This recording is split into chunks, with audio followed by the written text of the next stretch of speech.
The International Observation Mission of the International Republican Institute IRI and the National Democratic Institute NDI, led by Her Excellency Dr. Joyce Banda, former President of the Republic of Malawi, says the Saturday's election fell well short of Nigerian citizens' legitimate and reasonable expectations, cited that failure of logistics, challenges with voter registration and voter card distribution, inadequate communication by INEC, lack of transparency in the publication of election data overshadowed incremental administrative gains achieved in the pre-election period and impeded a substantial number of citizens from participating in voting.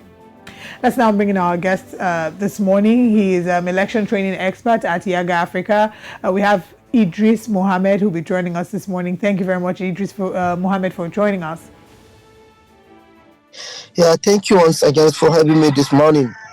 All right, I think we'll start by, finding out what your thoughts are, your assessment of the entire exercise during the election, starting from Saturday, the 25th of February, and we know that collation is still ongoing. So Saturday, the 25th, Sunday, the 26th, and even the collation. What are your thoughts on the entire exercise?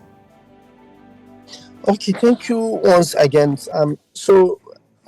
From what we have already observed and what we have seen from the various polling units across Nigeria, we have released reports on Saturday and also released reports on Sunday, and the reports are there on our website. When you see all the observations we have, starting from the arrival of INEC officials, down to the counting and voting and the announcement of result at the polling unit.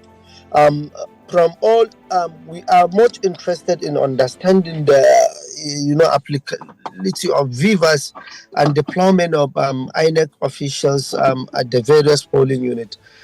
From what we have seen that 83% of the polling units in Nigeria, beavers were deployed and were functionally used at that polling unit. What we're worried about is the INEC pronouncement of transmitting of results online, what they call IREP. INEC haven't uploaded those results, so this is part of our worry, and also the issue of logistics. Some polling units were not open in time. I think some until around 11, some around 12, some around 10:30. So these are the things that we already escalated on Saturday when we had our first pre-election, statement on the election day. All right, very interesting. I also want to get your thoughts on the IRI and the NDI report, of course, who said that the election fell short of expectations. But while, of course, they are saying that, we also got to see the spokespersons of the APC, Dele Alake, Femi Fani-Kayode, and a few others, saying that, seemingly agreeing with the way that the elections have turned out.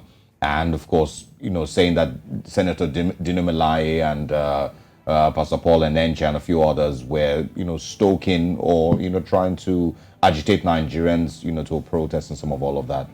Do you agree, or what side do you agree with? Okay, I'm not supporting people to come out and participate in any violent act. I'm not supporting that, because what we are always advocating is the peaceful process. So I was part of the invited guest, at the IRI NDI meetings on the pre-announcement of the results that we had. And the major thing there is the issue of inclusivity and the logistic failure from the INEC. And so many of them raised concern of the delay of the announcement of results, which according to the report may trigger violence. So we have no right now to come out and start protests or calling any other citizen to involve in any protest. No, I'm not asking about a protest. I'm asking about their perspectives. No one is asking about a protest. But do they have legitimate reasons to complain and to stage a walkout? And that's from the PDP and the Labour Party and others who feel the same way. Yeah, they have that one because, they have the legitimate right as the citizens of Nigeria and also party agent of their respective party to walk out from the, coalition center if they feel like the result is not, authentic to their own expectations. So they have that right. And also, I think they have to follow the legitimate way, maybe by going to the court or by waiting for INEC to announce the result before they start, saying so many things that may trigger violence, especially in the affected areas where they think the election has an issue. So this is my major concern. For an election that had a budget of about 305 billion, we're wondering, what are your thoughts? We've seen that there have been a lot of failures, lots of complaints in different parts of the country. Do you foresee that maybe there might be a rerun, seeing that we've seen a walkout has been staged by Dino Melaye and other party reps? Do you think that they will be listened to and maybe the election will be reconducted in certain parts, or there will be a recounting happening in that regard? We are in a critical situation now. For INEC to stop collation of the results may trigger violence, because some people will feel like, why not INEC finish and announce the result?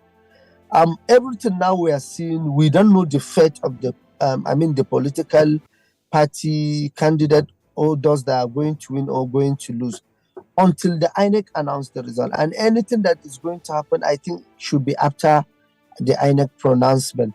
So now, for them to walk out from the INEC, I think it may not stop INEC from continuation of the collation of the result. This is my perspective. So anything they have maybe should be after the INEC announce the winners or the losers of the election. All right. Idris, thank you so much for your time this morning and for speaking with us. Thanks for also the work you do with Yaga Africa. We would speak with you again. Thank you very much. You're welcome.